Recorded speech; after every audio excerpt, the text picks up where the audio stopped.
Well, I promised you at the end of my episode 1 review of The Last of Us that I would be delivering a season 1 review by the time the show would wrap up in mid-March. And what do you know? It's mid-March, the show has officially wrapped up its first season, and now I'm officially giving you my long-awaited video talking about The Last of Us Season Uno, which is Spanish for one, for those who don't know. So before I continue onwards discussing the season of The Last of Us, this season of The Last of Us, I want to preface this by stating spoilers galore. By the time I be uploading this video, and I'm also recording it, on March 5th, it is March 15th, 2023. The finale has officially been online for about 3 days now, so I've given plenty of time for people who haven't fully caught up yet or haven't seen the show to do so.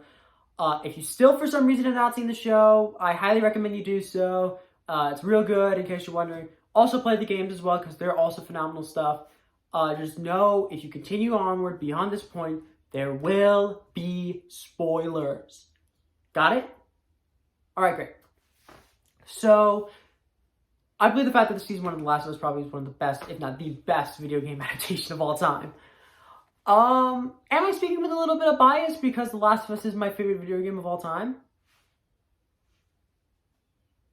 Yeah, probably. But the purpose of me making this video is to not only review the show, but also discuss why I think it works so well as an adaptation. Don't get me wrong, there are plenty of other video game adaptations that I really love. Castlevania is still really, really great for the Netflix Castlevania. Cuphead show, Arcane, Cyberpunk Edge Runners, which was actually based off of a tabletop RPG, which was then turned into a video game, which served as the baseline for the anime's inspiration. But then again, of course, you know, it's basically a video game adaptation. Then there's also I already mentioned Cuphead. The Sonic the Hedgehog movies, the Mortal Kombat movies, both the live action ones, minus Annihilation, and the animated Legends movies, which, fun fact, are written by Jeremy Adams, who is the same writer of the current Flash book over at DC and the upcoming Green Lantern book in May. How about that? Then, of course, there's also stuff like the Uncharted movie, which I really liked. Even though not a lot of people weren't too enthused about Uncharted, I still really liked it. I thought it was like a fun Indiana Jones, National Treasure-like adventure, and, you know, they were able to give it that Uncharted flavor, for lack of a better term. But the reason, now, Last of Us, I think, is probably my favorite amongst all these adaptations. Because, you know, as I mentioned beforehand, the first game is my favorite. But I do think the fact that on its own merits, it is a great show. And with my handy-dandy notes that I have prepared right here, I'm going to divulge into why I think not only the show works as well as it does, but also why it is a great adaptation of The Last of Us. And the first thing that I want to mention is its faithfulness to the original game's storyline. Now, it can be really easy when making a video game adaptation to completely divulge away from the narrative of the games that inspired you and create something new. We've seen this happen before with a lot of other adaptations, like the recent Halo series on Paramount Plus, or the Resident Evil show that ended up happening on Netflix that got canceled after 1 season. But what makes an adaptation is you have to look at the source material as your baseline, and instead of just looking to that as, you know, something that like, okay, cool, and then you just do something completely different that just so happens to have characters and names taken from the source material. No, you need to take a look at the source material, figure out what made it work so well, and then continue to improve and even elaborate on things that previously weren't explored in the source material. And that leads me to another thing that I want to mention really quick, is the changes that were made to the game's story. Now, overall, generally speaking, the story of The Last of Us is the same as it is in the game. Joel is a survivor 20 years after a fungal outbreak has ravaged most of the world. And he is tasked to smuggle this girl named Ellie, who is somehow immune to the infection, across the country in the hopes that she can potentially help with a cure. In both, generally speaking, the story in the game is the same as the first season. But there are episodes and moments that end up diverging from the set path of the game. One of the biggest I mentioned in my video talking about the first episode. And if you do want some more background information about how the show ended up getting made in the first place, the history of The Last of Us as an adaptation, and a couple of other things here and there, go watch that. But the thing is, when you're making these changes, when they divulge from the narrative, it's always to ensure the fact that it's to help complement the narrative and in some ways even improve upon it.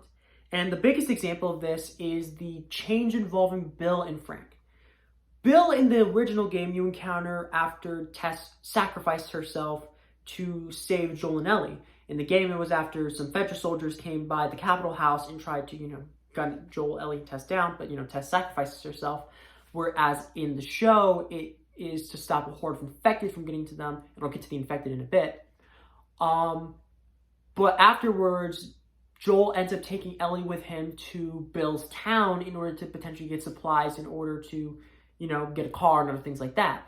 In the game, what happens is after you run through the town, you end up encountering Bill after you end up getting, stuck in one of his traps. Then eventually you end up traversing across the town to a high school. You encounter more infected and a bloater. And then eventually after that, you end up finding the car battery, and you also find the hanging corpse of Frank, who, as it was revealed, was actually Bill's partner.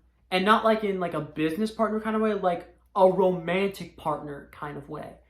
And you can even search around and discover a note that Frank had written that he had left Bill because he had grown tired of Bill's set in his ways attitude, and that he would, even though he had been infected and was about to hang himself, as he put it, it would be much better than having to spend another day with you. So their relationship was very, very strained. But the show's version of Bill and Frank's relationship is completely different. Because in episode 3, entitled Long, Long Time, it is probably not only the best episode of the season, but might be one of the best episodes of TV ever, it chronicles the story of Bill and Frank's relationship over the course of when they first ended up meeting each other up until the moment that they're old and they die. And it is very harrowing and beautiful stuff. And the performances from Nick Offerman and Murray Bartlett were incredible. If this show doesn't get nominated for any kind of Emmys, at the bare minimum, I hope that the people involved with this episode end up getting nominated for at least something. Because this truly was an incredible episode. And even though I'm well versed in the story of the game, having played it like a good 4 or 5 times at this point, I still cry at moments. Like during the ending with Bill and Frank, I started uncontrollably sobbing. And what I really love about this show as well is that it felt like Craig Mazin and Neil Druckmann, the show's creators, were like, how can we take the game, which is already one of the saddest things available, and make it even sadder? You get the show. And what I really love about this relationship between Bill and Frank is not only do you get to see an exploration of, their love, and over the course of almost 20 years, which is very rare to see, especially when it comes to a gay couple, and have it be portrayed in a positive light like this, which, A+ on representation right there. But there's also the fact that this is probably one of the more important episodes in the show, because a lot of people are like, this feels like filler. Why are they focusing so much on Bill and Frank's relationship? But I think it becomes crystal clear when Ellie is reading the note to Joel that Bill had left before he died, in which he mentioned the fact about how when the world ended, he was glad everybody was dead and that nobody would be around anymore. But then Bill met Frank. Frank gave Bill something to care for, to worry about, gave Bill purpose. And Bill mentions to Joel that their job in life is to be protectors. They are to protect the ones they love. And God help any mother effers who get in their way. I'm censoring this for very obvious reasons, but you know what I mean. And even though in the note, it was very clear the fact that he was referring to Tess, because obviously, of course, he didn't know Tess was dead, because he's also dead now. It definitely becomes more apparent when it comes to the relationship that Joel now has with Ellie, because Ellie gave Joel purpose again. And not only that, but there are characters in this show that were completely original to the show that were never in the game. Like, for example, when Joel and Ellie are making their way to Kansas City, which in the original game was Pittsburgh, they end up encountering a group of hunters who ended up rising up against Fedra, who is the government, the remains of the government, and set up these QZs in order for survivors. And after this hunter group had rose up against Fedra, their leader was a woman by the name of Kathleen, who was played by Melanie Lazinski. She was never in the original game. She was something that was completely made up for the show, but I think it works so well because, once again, it's very representative of the themes of love and the ugliness of love too, because the reason why Kathleen started this upbringing in the first place was because her brother was murdered by Fedra, and she's trying to look for Sam and Henry because Henry was the one that ended up turning in her brother because he needed medicine for Sam's leukemia. And I should also mention the fact that I really like the subtle change, not subtle, but the change they made to Sam in the fact that not only is he 8 years old, he's also deaf. And it's like, oh my gosh, imagine having a disability like blindness or deaf in the apocalypse. Like, what would that look like? And it was a really great choice. And I'm like, there are so many things that's like, man, that was a really good decision that they made. And anyways, so now Kathleen is led this group of hunters to try and find Sam and Henry. But Kathleen also finds out the fact that there's infected underground, and her right-hand man, Perry, who is played by Jeffrey Pierce, which I'll get to in a bit, he mentions to her about this infected thing, and he's like, is Sam and Henry really your fourth or fifth priority? Because he's not to me. And it's like, it showcases the fact that what happens not only when someone loves someone so deeply they will do very despicable and vile things, it also shows what happens when that turns to vengeance and how vengeance will ultimately be the undoing of you. Because, spoilers, the infected do end up coming back in a very big way in episode 5. But then, moving on from the changes that the show made, one thing that they managed to keep the same in both mediums was the style. The world, from the clothes that the characters wear, and not just the main characters, but like the clothes that background extras are wearing too, to the dilapidated duplexes that you see Joel and Ellie driving by, to run-down cars, overgrown grass on literally everything. There's this beautiful moment in episode 2 in which you see Joel, Tess, and Ellie walking past these collapsed buildings in on one another because they thought that the best way to be able to deal with the infected initially was to start bombing cities. Worked for a little bit, but didn't really work for too long, obviously. And then it's just, there's something so haunting about looking at these images, and it's truly beautiful. And another thing that's great about this show is the visual effects. And I'm talking about like the effects in general, because all the effects in general, because one, you have obviously, of course, like CGI enhancements that are made to expand out the backgrounds of certain shots that were filmed on stuff like blue screen, or things like, digital enhancements to an infected, or something that couldn't really be done well because of movement constraints like the bloater. But then, of course, you also have those practical elements, like whenever somebody gets shot, like the blood and the guts that like start splurging out of them, for lack of a better term. And then there's also the infected themselves. Good gravy. The first time I saw like a clicker in live action, and you see the clicker in the museum trying to hunt down Joel, Ellie, and Tess, my goodness, that is horrifying. And the thing is, with the bloater, in addition to the CGI counterpart, they did a fully made practical bloater that could interact on set. And I really got to commend them for taking the time to make a bloater suit, because I just know for a fact, well, not for a fact, but I just know the guy underneath that suit must have been sweating up a storm, but it was all worth it. And then, of course, there's actually the change that they made to the infected, which I really like is, yes, it is a bummer that they did take out the spores, but on the other hand, they replaced it by having the cordyceps, not just the infected, but just cordyceps in general, have this kind of linked hive mind where if you step on cordyceps in one area, you might alert like 50 infected that are like 2-3 miles down, and they will come for you. And like, that's a great choice. Like, that is incredible. Like, the idea of the fact that you're always cautiously like stepping on the ground, trying to ensure that you don't step on cordyceps, alerting infected, that's great. And another thing that I want to mention is how many people that were involved with the original game were brought on board for the show. Obviously, you have Neil Druckmann involved. He was the creator and writer of the original game. He also was the creative director of the original game as well. He serves as the creator, writer, executive producer, and director on the show. In fact, he actually directed the second episode of the show.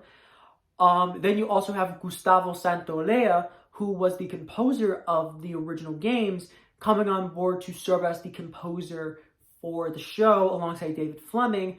And then you also have the fact that they brought on several of the actors who worked from the games for the show. Merle Dandridge came back on board to reprise her role of Marlene from the games. Jeffrey Pierce, who played Tommy in the games, ended up portraying Kathleen's right-hand man, Perry. And then, of course, there's the fact that Troy Baker and Ashley Johnson, who played Joel and Ellie in the games, came back for the show. Troy playing the role of James, who is David's right-hand man in episode 8, and was originally played by Ruben Langdon in the games. For those wondering who Ruben Langdon is, he played Dante in the Devil May Cry series.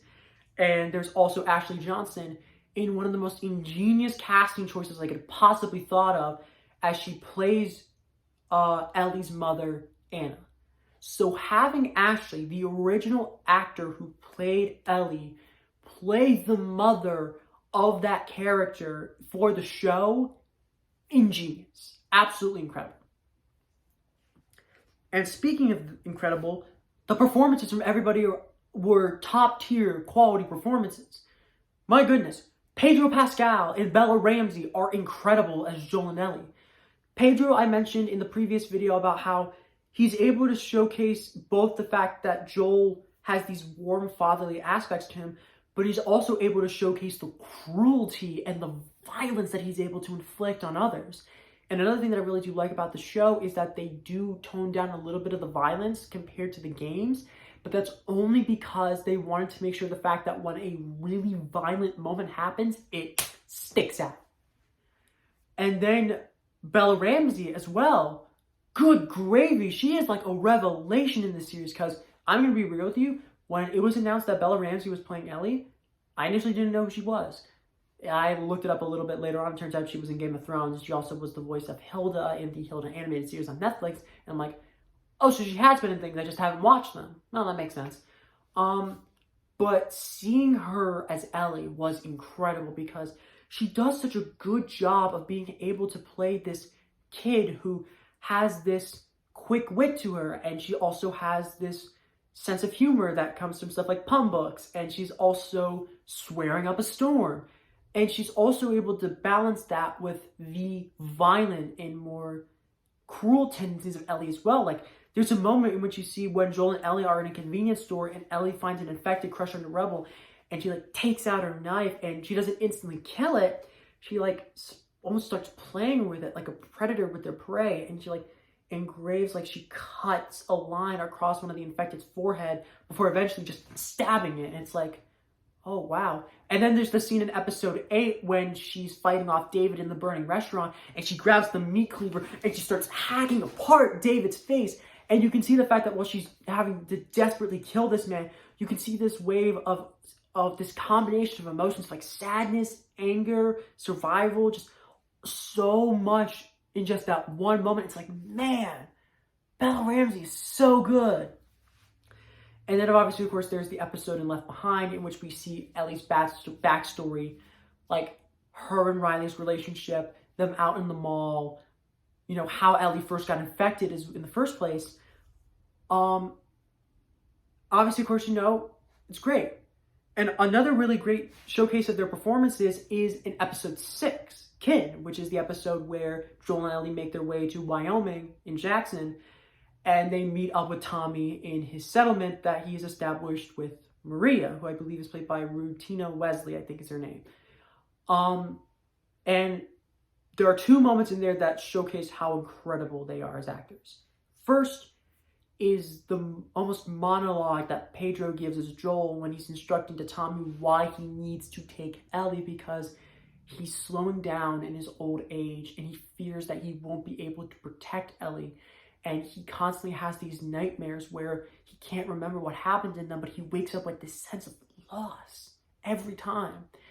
And you feel so much, and Pedro is like giving it his all. I'm like, oh my gosh. And they do make great efforts to showcase the fact of where you understand where he's coming from, because Pedro's portrayal of Joel, they really hone in the fact that he is an older man.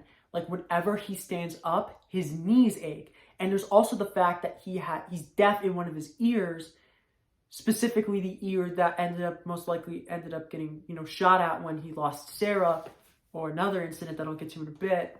And then there's the moment in which Joel and Ellie have their big blow up with each other, in which Ellie yells at Joel about everybody that she's ever loved either died or left her except Joel, and then she pushes him. Which originally in the game, that was not scripted. That was purely just Ashley Johnson just pushing Troy. And it worked really well. And obviously, of course, they kept that for the show. And it's like, man, if I can't think of a better example to showcase how great these performances are, I don't know what I can do with my job. Not that I have one, but you know what I mean. But then, of course, there's all the other actors that I want to give shout-outs to, like Anna Torvis-Tess, Nick Offerman and Murray Bartlett I mentioned earlier as Bill and Frank, Melanie Lazinski as Kathleen, Kevon Woodard as Sam, LeVar Johnson as Henry, Storm Reed as Riley, Gabriel Luna as Tommy, Scott Shepard as David. They all do such great jobs being able to bring these characters to life. Obviously, they are very different from the characters in the games, because obviously, of course, the actors are giving their own unique spin on it, but they managed to strike that balance of being able to keep their versions of the characters distinct, but yet still true to who they are. And some people wonder, because they mentioned because I think either Neil Druckmann or Craig Mazin revealed this in an interview, but they instructed the actors to not play the games. And people like Penguin Zero, aka Moist Critical, aka Charlie, mentioned about why on earth did you not have them play the game? Like, if you're going to have them do performances based on a video game, you should at least have them exposed to a little bit about what kind of performance that they have to, work off of. But the reasoning being is because, according to Neil Druckmann, because there's this great companion podcast that I highly recommend you guys check out that is hosted by Troy Baker and features Craig Mazin and Neil Druckmann. Neil mentioned that the reason why they didn't want the actors to play the game is because they didn't want them to just give an exact replication of the original game's performances, because they wanted to make sure the fact that what they were doing with these characters for the show was wholly their own. Like, for example, there's a moment in which, in episode 2, when Ellie ends up basically piecing it together that Tess had become infected, and Joel is asking Tess to show him the bite. And in the game, what happens is he just stands firmly in place and he asks Tess to show me before she eventually does and shows them the bite on her neck. But in the show, she approaches Joel first and then he steps back. And that one there, it's tiny little moments like that that make you go, oh, that's why they didn't have the actors play the games. Because they wanted to make sure the fact that they had moments like that were never in the game, but yet still remains true to the characters. And also, one thing I want to mention really quick is Laura Bailey, who's the actress who plays Abby in The Last of Us Part 2, and actually is featured a couple of times in The Last of Us Part 1. She actually has a voiceover role as one of the nurses in the operating room. She actually has a cameo role in the finale as one of the nurses that you see towards the end when Joel is making his way towards the hospital.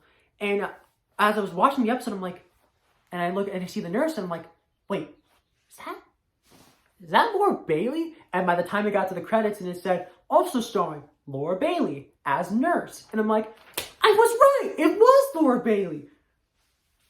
But that's just really cool, the fact that, they were able to get Laura for such a tiny little cameo role. And I also love the fact that there's this great picture, I'm sure Neil Druckmann has shared it, in which it's the moment in which the doctor is lying dead on the floor, and then you just see Laura with a gang sign above the dead body, and it's just the funniest thing. It's very much like the meme of Grant Gustin doing the peace sign on the Oliver Queen grave. It's basically kind of like that, and I really thought it was funny. Another thing that I want to mention is the music of the series. It's so good because very much like the game, it manages to bring this sense of like it can range from haunting, sad, and even beautiful and hopeful.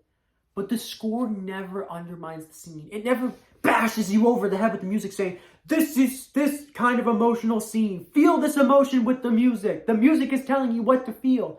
It's the scene is happening, you're feeling this emotion, and the music is helping to exemplify the emotion instead of telling you the emotion. And I also love the fact about how they were able to bring in so many cues from the games.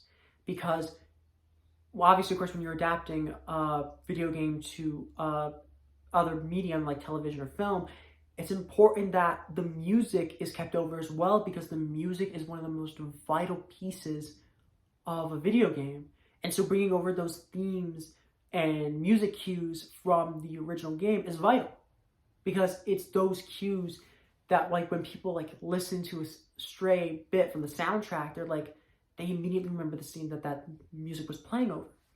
And also the use of other music that's not soundtrack, that isn't original compositions, but stuff like Depeche Mode's I'm Taking a Ride with My Best Friend, Long, Long Time by, I'm forgetting the name of the songwriter, I apologize, All or None by Pearl Jam, and so many others.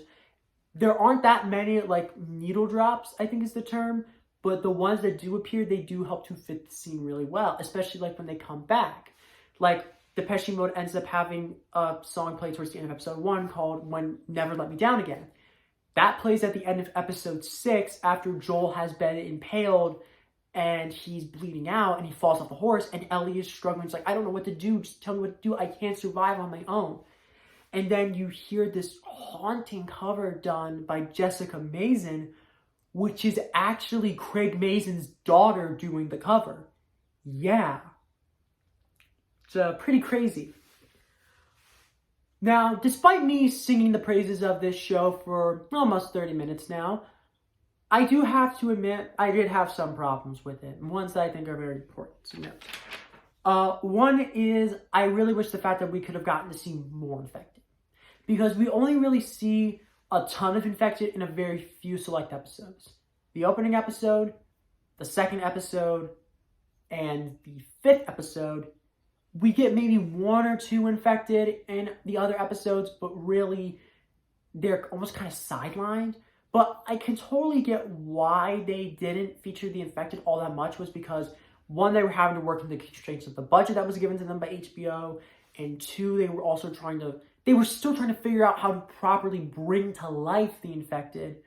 But now the fact that they've been able to actually figure out how to do so, hopefully we will be able to see more infected come season 2. And there was another bit that I want to mention, was that I felt like the pacing of episode 9 was a bit rushed.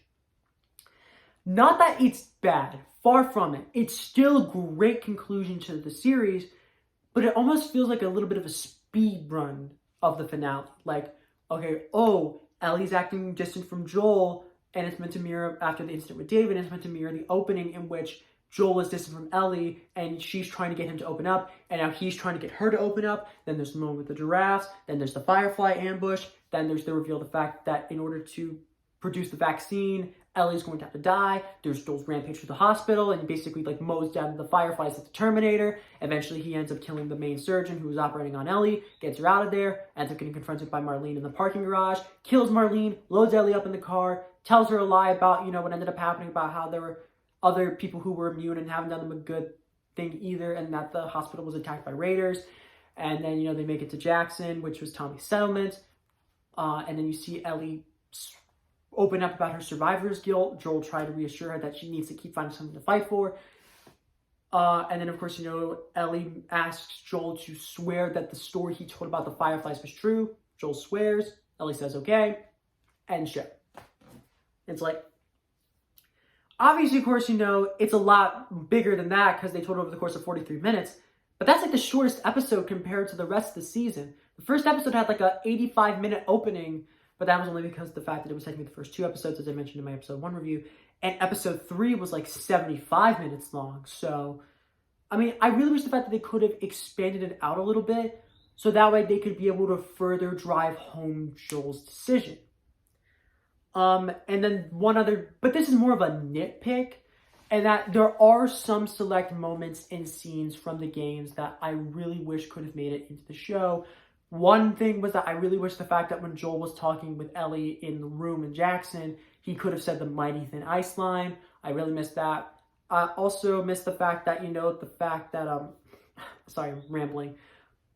I also missed in the moment when Ellie and Joel are making their way to Salt Lake City, she hands Joel the photo of Sarah that he initially declined earlier, and he goes, well, no matter how hard you try, I guess you just can't escape your past. That line, not only did I miss that line, but I also missed that moment.